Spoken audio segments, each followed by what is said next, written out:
a little bit about what we could do to save time and for our customers and what are the requirements that we need. Well, I think one thing that's very important for our customers to understand how they can be efficient with their time, especially considering that they're paying by the hour, is that they can do a couple things to help facilitate the move the day of the move, which I think would be packing all the boxes, specifically all the loose items that might take time for the workers to take. But I think another key thing for the customers is booking in advance. If they could book at least a month in advance, it help us arrange the schedule for the customers, especially when they give us the most inventory as possible they could give us, the better.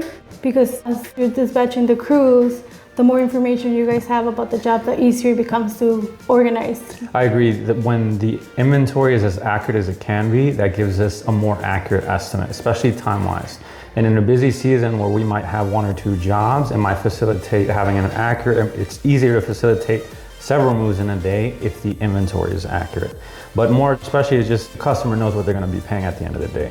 Because if they have a set amount of items, it's going to take them a set amount of time. So that means like if they have the right inventory or close to the most inventory accurate, they could book up to 3 jobs in one day. Of course, and then that's what everyone wants, the smooth move with no delays, and that's only possible with an accurate inventory. I also have heard from the crews that they're willing to do, once they're here in the morning, they're willing to pick up other jobs if that's possible. So how do you think having an accurate inventory makes it easier? So having an accurate inventory would be, for example, if the inventory is accurate, the estimate would most likely be accurate.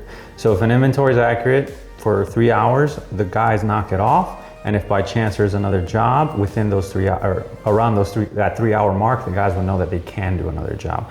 But if the inventory is not accurate, then we're gonna run into issues with a later job, which can take up to 4 to 5 hours or more. And then that pushes our second job later. So time equals money. Besides you mentioning that the customers having everything as much as possible, things ready, what other things do you think the customers will need to do to speed up the process?